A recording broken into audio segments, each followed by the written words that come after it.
Hi, New Branches students and families. Mrs. Hasenbank here. I also have my trusty sidekick, Pogona, here as well.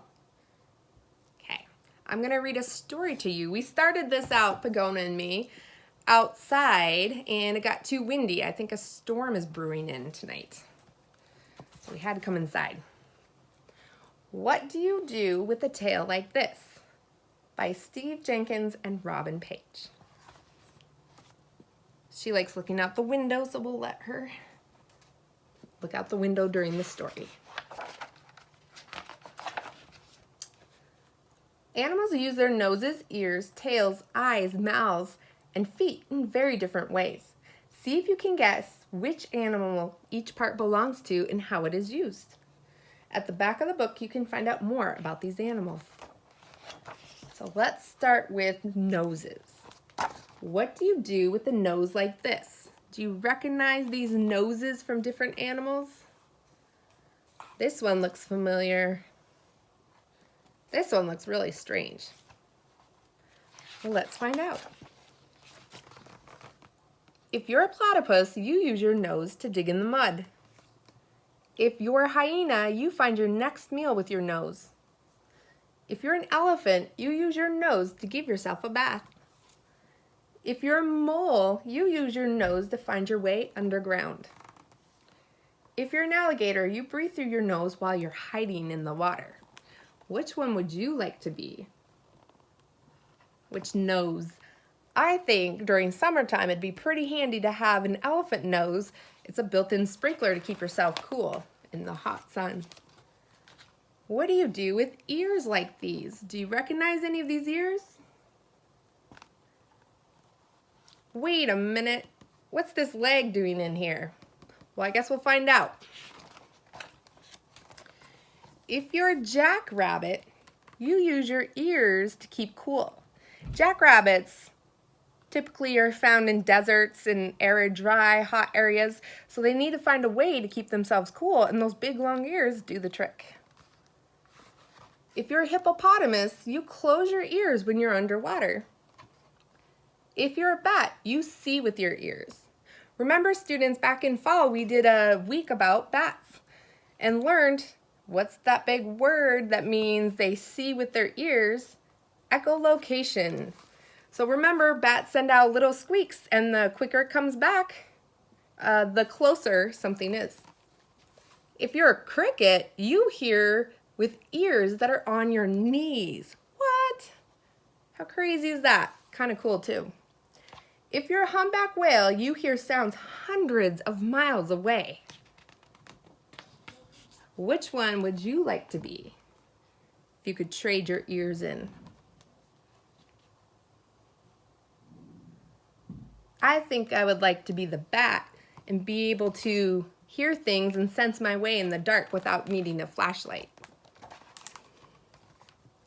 What do you do with a tail like this? Do you recognize any of these tails? This one looks like it has a stinger on the end. Oh, this one looks familiar. Let's find out.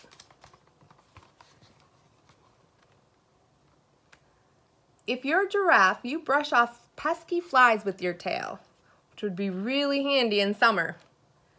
If you're a skunk, you lift your tail to warn that a stinky spray is on its way. And if you're a lizard, like Pogona, you break off your tail to get away. But remember, students, when we talk about Pogona in the classroom this year, that some lizards, all lizards can break their tail off to get away from a predator, but some lizards don't grow their tail back, and some do. And Pogona, remember, is not able to grow her tail back if she breaks it off. If you're a scorpion, your tail can give a nasty sting. If you're a monkey, you hang from a tree by your tail. So which tail would you like to have?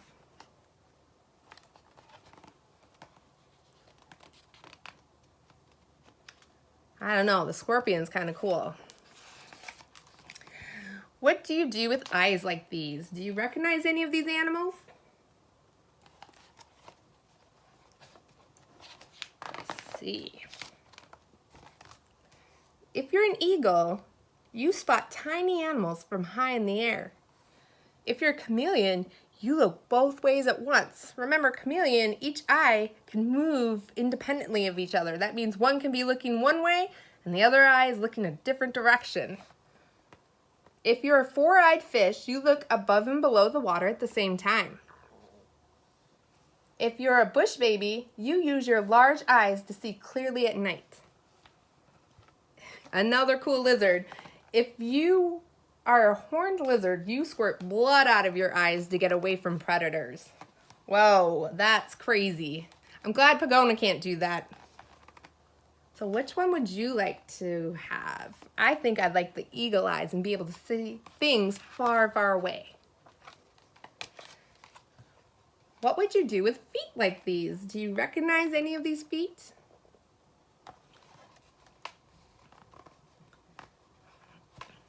Let's find out.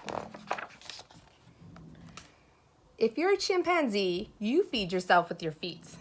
If you're a blue-footed booby, you do a dance. They actually have blue feet. How cool is that? If you're a water strider, you walk on water. If you're a gecko, you use your sticky feet to walk upside down on the ceiling. If you're a mountain goat, you leap from ledge to ledge. So what kind of feet would you like to have? I think it'd be cool to walk on water. Okay, what do you do with a mouth like this? Do you recognize any of these animals? This one's pretty strange. Little frightful too. Well, let's find out. That looks like it's gonna be the mosquito. It is frightful. If you're a mosquito, you use your mouth to suck blood. We do not like mosquitoes, which is why we like bats. Remember back to Bat Week, they can eat up to 2,000 mosquitoes a night. If you're a pelican, you can use your mouth as a net to scoop up fish. If you're an egg-eating snake, you use your mouth to swallow eggs larger than your head. If you're an anteater, you capture termites with your long tongue. And if you're an archerfish, you can catch insects by shooting them down with a stream of water. So which mouth would you like? I think it would be fun to be able to squirt water to shoot down insects if I were a fish. Okay, well that's the end of our story.